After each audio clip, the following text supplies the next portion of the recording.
Did you know, every morning, the moment you open your eyes, there's a creature that's been waiting for you for a very long time? Not your phone, not work, not the notifications you just received, but your dog. While you sleep, its world almost stops. Without you, nothing really begins.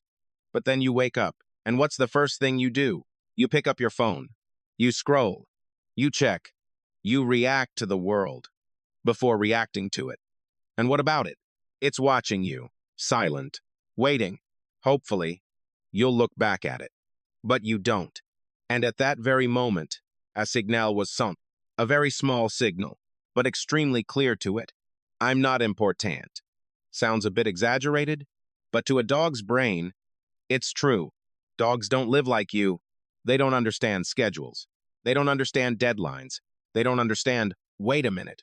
The only thing they understand is your attention. And in its world, you are not a part of it. You are the center. The first 5 minutes of each day are no small matter. That's when its emotions are programmed for the whole day. A glance, a call of its name, a gentle touch, just 30 seconds, is enough for it to feel, I have a place here. And what if it doesn't? You'll have a dog, always a little insecure, always seeking attention, always unsure whether it has a place in your life. And the scary thing is, you still think you're doing the right thing. But the truth is, the bond between you and it is weakening every day, and you don't even realize it. Did you know the most important thing in a dog walk isn't the distance, it's what it smells? But what about you? You pull the leash. You urge it on. You say, let's go. Hurry up. And each time, you interrupt its understanding of the world. You see with your eyes. But dogs live by their noses. Humans have about 6 million olfactory receptors. Thus, up to 300 million. What does that mean? It means that when a dog stops and sniffs a tree trunk for 30 seconds, it's not playing around. It's reading. Who passed by here? How long ago? Is the animal healthy? Is it stressed? Is it scared? Every scent is a story. Every street corner is a page in a book, and your neighborhood is a novel that it has never finished reading, because every time you pull it along, it's like slamming that book shut. Midway, you think you're walking the dog, but for it, you're depriving it of the most important experience of the day. Not running, not exercising, but understanding the world around it. There's something you don't know. 20 minutes of free sniffing is worth more. 1 hour of aimless running. Why? Because the body gets tired and recovers with rest. But the brain, if not stimulated, will start to malfunction. And that's when you see the dog destroys things. The dog becomes hyperactive. The dog disobeys. You think it's naughty. But actually, it's just lacking experience, freedom, the feeling of being itself. And there's something very important that most people don't realize. The moment you stop pulling and start waiting, something will change. Your dog will understand that. Being with you, its needs are valued. And trust starts from there. Have you ever noticed the way you talk to your dog? You call it when you're happy. You talk to it when you have free time. But most of the time, you say it without really feeling it. And you think it doesn't understand. But the truth is, it understands more than you think. Dogs don't just listen to what you say. They listen to how you say it. Your voice, high or low, fast or slow, warm or cold. All of that goes straight into its brain. Not in the way you think, but in a way like humans. What does that mean? That means when you speak to it in a soft, slow, warm, its body will react immediately. Its heart slows down. Its muscles relax. Its gaze softens. It feels, I'm safe. But when you speak indifferently, or angrily, or simply without emotion, its brain will remain in a state of alert, not because you're scolding it, but because it doesn't feel the connection. You can buy toys, You can buy the best food. You can find every way to take care of it. But there is one thing that is irreplaceable. That is your voice.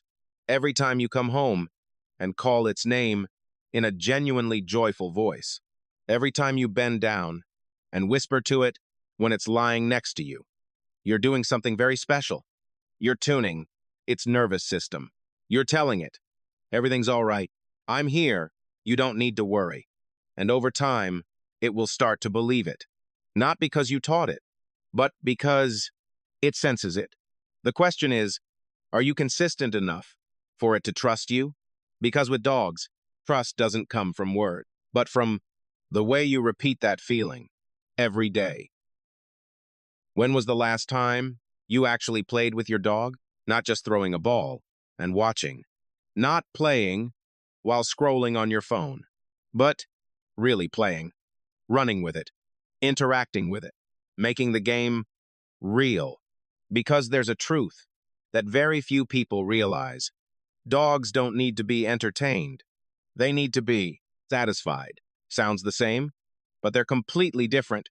Entertainment is keeping it busy, and satisfaction is tapping into its instincts. Inside every dog, whether small or large, there's something that never disappears. The hunting instinct, the instinct to chase, the instinct to catch. That's not personality. It's biology. And when those instincts are never used, they don't disappear. They will find a way out. Through your sofa, through your shoes, through the times it chews up for reasons you don't understand. You think it's naughty, but the truth is, it's being repressed on energy with nowhere to be released. And then you start to see a hyperactive dog, a disobedient dog, a destructive dog when you're away. You correct the behavior, but you've never addressed the root cause. So what does it mean to play the game correctly? Not to throw toys around boringly, but to create a hunt. Move slowly, then stop. Suddenly accelerate. Change direction. Stimulate it to chase. Let it catch. Let it struggle. Let it win. And then let it calm down. That's not a game. It's a cycle. A cycle that its brain needs. To feel, I am capable. I am living according to my instincts. And there's something very important. When you are the one in that game, not the toy, not the environment, but you, your dog will start to see you differently. Not just the feeder, not just the walker, but the one who understands it. And that's the level of connection that petting can never replace. Does your dog have a place that truly belongs to it? Not the kennel you bought, not the bed you set up, but a place it chooses itself, a corner. It seeks out when the world becomes too overwhelming. If the answer is no, then there's one thing you need to understand. Your dog never truly gets a rest. Sounds strange, but it's true. Dogs need more than just connection. They also need retreat. They don't always want to play. They don't always want to be petted. There are times when it needs to disappear from everything. Sound, movement, attention, to allow its nervous system to be switched off for a while. But what happens in most homes? It lies down. You call again. It finds a quiet corner. You approach and pet it again. It starts to rest. You disturb it again. And each time, you are teaching it one thing. There is no place that is truly safe. There is no place where it can rest without being pulled back into your world. And that accumulates day after day until you begin to see. It becomes more irritable. It becomes more sensitive. It reacts more strongly to very small things. You think it's annoying, but actually, it's just exhausted. A nervous system that never gets enough rest will never be stable, and no training can replace true rest. So what do you need to do? Give it a place, a fixed place, a quiet place, a place where no one touches it. And most importantly, when it's there, don't call, don't touch, don't disturb. Let it understand that, here, I'm allowed to disappear.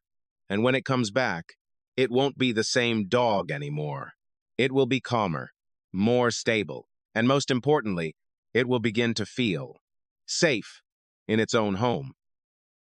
Do you know the most important moment between you and your dog? It's not when you feed it. It's not when you take it for a walk. It's not when you play with it, but when it chooses to lie down next to you, slowly approaching, turn around, then pressing its body against you and closing its eyes.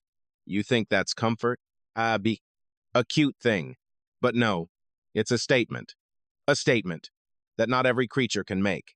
Because sleep is its most vulnerable state. When it sleeps, it can't defend itself. It can't react. It can't run away. In nature, no dog dare to sleep next to a creature that it doesn't completely trust. So when it chooses you, in that moment, it's saying, "You are my safest place." And the question is, how do you react? Do you move? Do you push it away? Do you stand up? Or do you stay still? Ignoring the numbness in your hand, ignoring the discomfort, ignoring the inconvenience, just letting it sleep. Because every time you don't move, you're answering it back. I understand what you just told me, and I won't break it. Think back on everything you've done, the way you greet it every morning, the way you let it sniff you during walks, the way you talk to it, the way you play with it, the way you give it a place to rest. All of these are not small actions. They are deposits. And the moment it sleeps next to you, that's when you see the balance. It's trust, wordless, but absolute. And if today you understand it a little better, don't keep it to yourself. Share this video with someone who loves dogs as much as you do.